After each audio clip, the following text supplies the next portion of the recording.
The Seahawks wrapped up their preseason with a shutout victory over the Chargers, winning 27-0 on Saturday night at Lumen Field.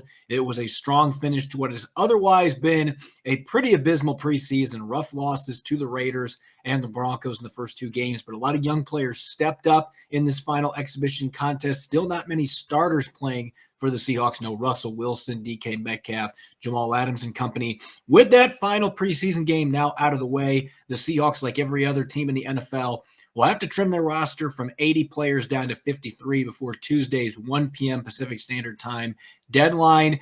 Don't expect that initial 53-man roster to be the one that the Seahawks travel to Indianapolis with, though, in week one. There's going to be a lot of roster churning, and for that reason, I want to make it clear with this final projection, this is just my initial 53-man roster projection. I'm not going to try to guess what trades general manager John Schneider is going to be making. I'm not going to be guessing which players they are going to claim off waivers from other teams. That is a futile exercise this time of year. So I'm just looking at the 80 players that are still on the Seahawks roster coming out of this final preseason game and which 53 I expect to initially be on the roster. And of course, I'll explain a few changes I do expect to see after waivers have cleared on Wednesday and other players start to hit the market. I do expect the Seahawks, as always, to do plenty of roster shuffling in the week and a half before they play the Colts in Indianapolis. So let's look at this depth chart real quick. There were plenty of position groups that were easy decisions, and there were some that were pretty agonizing, to be honest, trying to figure out what the Seahawks are going to do with this 53-man roster. Quarterback is really simple. We know number 3 is going to be under center, starting for the Seahawks. Russell Wilson, this is his team. Geno Smith had a really nice preseason finale. He's much better for this football team than what Sean Mannion is. I do think there's a chance Mannion will be kept around on the practice squad now that veterans can be signed to that 16-player team, and I expect them to keep him around because of his knowledge of Shane Waldron's offense. But Geno Smith is going to be the backup quarterback behind Russell Wilson. That was decided before the preseason. It was just solidified by Smith's play against the Chargers. In the backfield, this is one of the more difficult conundrums that John Schneider and Pete Carroll are going to have to deal with because this is a very talented group. You've got Chris Carson, Rashad Penny, Travis Homer, Alex Collins, DJ Dallas. For this initial 53, I actually have all 5 of those running backs being on the roster. I think the one thing that affords the Seahawks that kind of flexibility is the fact that fullback Nick Balor may need to play some snaps at linebacker this season. With Ben Burkervin going down, I expect Balor is going to be playing a lot of snaps at linebacker during the practice week. He's going to be a player that is going to potentially have an opportunity to play a few snaps, and we know how important he is on special teams as well. So with him having that multi-position versatility, at least for a few days, the Seahawks will be able to keep all 5 of their running backs. I do think they are probably dangling a few of their players, maybe Penny, Dallas, and Collins, as potential trade bait to get a draft pick. There are a couple teams out there like the Ravens that could use some running back reinforcements due to injuries. So I think it's very possible we could see one of those running backs get traded.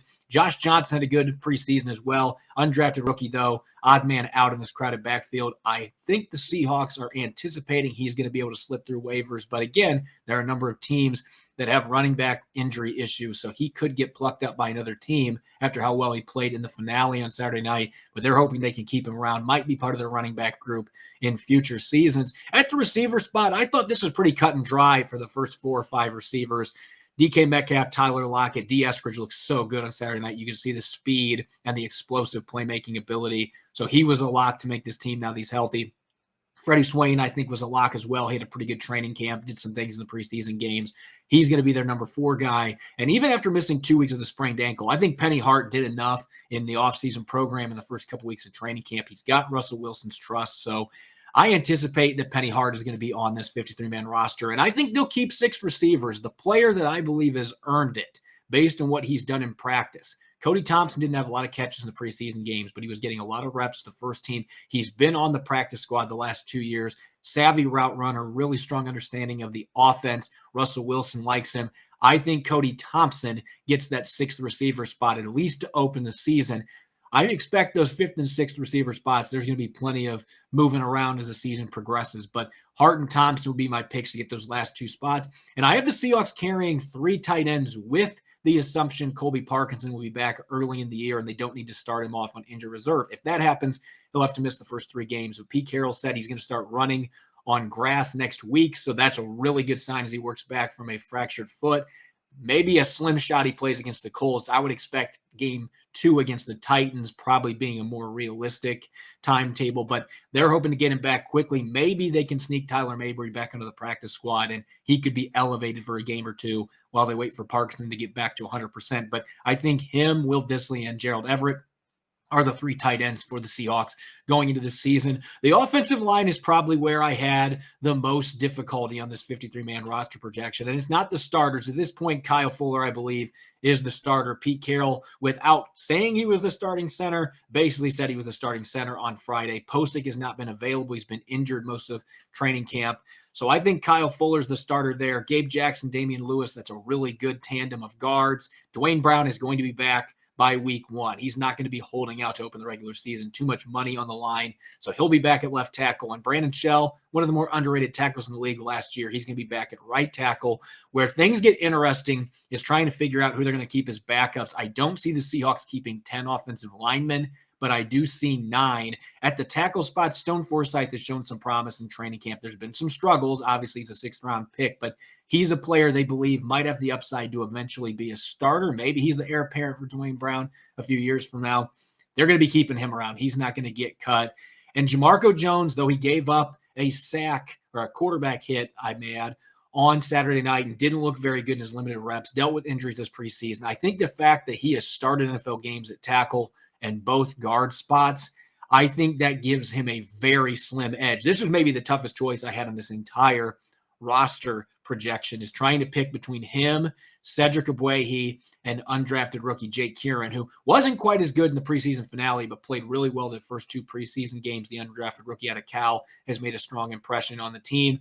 He's going to be more affordable under club control for the next 3 years. So that would be the advantage of keeping Kieran. Maybe you are worried about losing him on the practice squad as well. Another team claiming him. There's a lot of tackle-needy teams out there. But ultimately, I expect the Seahawks are going to keep Jamarco Jones. I think Cedric Ogbuehi is going to be an odd man out because he missed so much time with his bicep injury in camp, and they just can't afford to keep that many tackles. And I think Phil Haynes has earned a roster spot as the swing guard. Jordan Simmons being the odd man out there because Ethan Posick is now the backup center and can play both guard spots and started a number of games at the guard positions. And so Jordan Simmons and Cedric Ogbuehi, along with Jake Kieran, those 3 being the odd men out. Maybe the Seahawks can return those players on the practice squad. I would think Kieran is the most likely, although, as I mentioned, with his affordability and club control, how well he played in the preseason, he might not slip through waivers. Ogbuehi is going to be hoping to look for a place that he can play if he has cut some really difficult decisions to be made there. That could go any way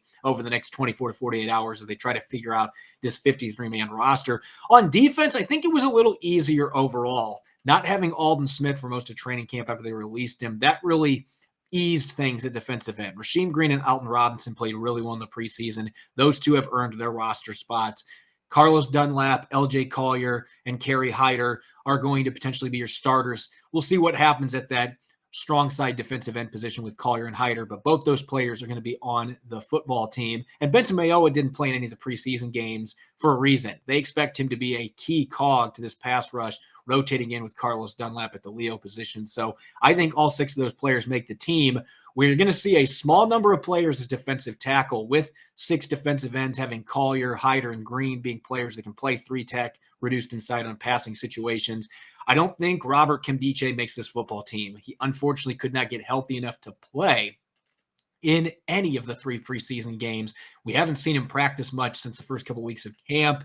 Pete Carroll did not sound optimistic about him making the team, at least in my estimation, after Saturday's game. They might be hoping they can sneak him onto the practice squad and they can get healthy and then could contribute for the team at some point. But Geno Atkins is the other name to keep in mind here. I don't have him on the 53-man roster, but I think there's still a chance the Seahawks could sign the former All-Pro, spent a long time with the Bengals. I think there's a really good chance there could still be something that happens there. But for now, Poona Ford, Al Woods, Brian Monet, those 3 players, they've started games for the Seahawks in the last couple of years. I expect that to be the trio of defensive tackles that makes the roster. And then at linebacker, I've got maybe my biggest surprise on this 53-man roster projection, in part because of Ben Burkervin being out with a torn ACL. You know the starters, Bobby Wagner, Jordan Brooks, and Darrell Taylor. What a performance he had on Saturday night. Didn't play well in the second preseason game, but major strides in Saturday's game against the Chargers. 1.5 sacks, had a pass deflection on 4th down to force a turnover on down. So he's starting to grow. He's starting to develop. He's going to be your starter at that strong side linebacker position. Behind them, Cody Barton had a fantastic preseason. He's going to be your backup at both off-ball linebacker spots, and I think he's your backup strong side linebacker as well. He has earned that with how well he's played over the past few weeks. Nick Balor is going to be on the roster with his fullback linebacker flexibility. And I think John Radigan won himself a roster spot with how well he played on Saturday night. Missed most of training camp and the preseason with a hamstring injury, but they really like this kid, an undrafted rookie out of Army. Really sound tackler, good athleticism, very instinctive player, and he's outstanding on special teams. Showed all of those things on Saturday night. I think he sneaks onto the initial 53-man roster out of concern, partially that maybe another team might pluck him off the practice squad. Teams are always looking for special teams talents, but this is a kid the Seahawks really like, and so he's my big surprise making this football team. In the secondary, still some question marks at corner coming out of camp. Seahawks didn't get everything answered. I think they hoped they would over the past month, but I think DJ Reed and Ahkello Witherspoon are the starters at right and left corner in week 1. We'll see if those two can hold on to their starting spots. Trey Flowers, with his experience, nearly 40 starts for the Seahawks the last 3 years, he's going to be your backup at right corner. Trey Brown sounds like he's going to be back fairly soon from the sore knee that caused him to miss all of last week. So they're excited about the rookie out of Oklahoma. And I have Demarius Randall edging Gavin Hessler because of his safety versatility. But Heslop is one of the players the Seahawks are really hoping they can get back in the practice squad. And I could see him factoring into this cornerback race as the season progresses. He's gotten a lot better in his second season out of Stony Brook. He's playing some of the nickel as well. So that is a name to keep a very close eye on. And I would not be surprised if he ends up making this football team. And safety is one of the lesser question marks on this football team going into this 53-man roster projection. You know you got Jamal Adams. Quandre Diggs is going to be back. Marquise Blair and Ugo Amadi can play slot corner. They can play both safety positions, Swiss Army knives. And Ryan Neal, assuming he doesn't go on injured reserve, he's dealing with an oblique strain. He's going to be on the roster as well with his versatility and his special teams capability. If he starts the year on injured reserve, there's a chance Ashari Crosswell, the undrafted rookie out of Arizona State, could be on the team. But I think he's one of their priority players. They're hoping slips through waivers and they can sign him to the practice squad to develop him for future seasons. And last but not least, no surprises with the specialists. Michael Dixon, Jason Myers, and Tyler Ott. No competition for those 3 players. One of the best trifectas of specialists in the NFL. Still played like it in the preseason. So no competition, no drama there. So that's my 53-man roster. As I said, a couple decisions that were the toughest. The offensive line, trying to figure out what they're going to do with the reserves there. There's a number of different directions the Seahawks could take, depending on whether they want to go with veterans or an undrafted rookie like Jake Kieran. And I think the cornerback position as well as linebacker, there are some question marks there, which players they may keep, which players they may let go of. But overall, I think most of the position groups, running back's another one that's going to be interesting just to see if they end up trading one of those players. Do they keep all 5? There are certainly some areas where John Schneider and Pete Carroll are going to have a little more of a challenge trying to cut down to a certain number of players so they can hit that 53-man limit. There's going to be some players that are going to be difficult to get to the practice squad. All these factors weigh into this decision-making process. So I'm glad that I'm a sports writer and I don't have to worry about doing that job, because that might be one of the most difficult tasks that John Schneider and Pete Carroll have to do prior to the start of any NFL season. Best of luck to them. We'll see which 53 players end up on the roster by Tuesday at 1 p.m. Pacific Standard Time.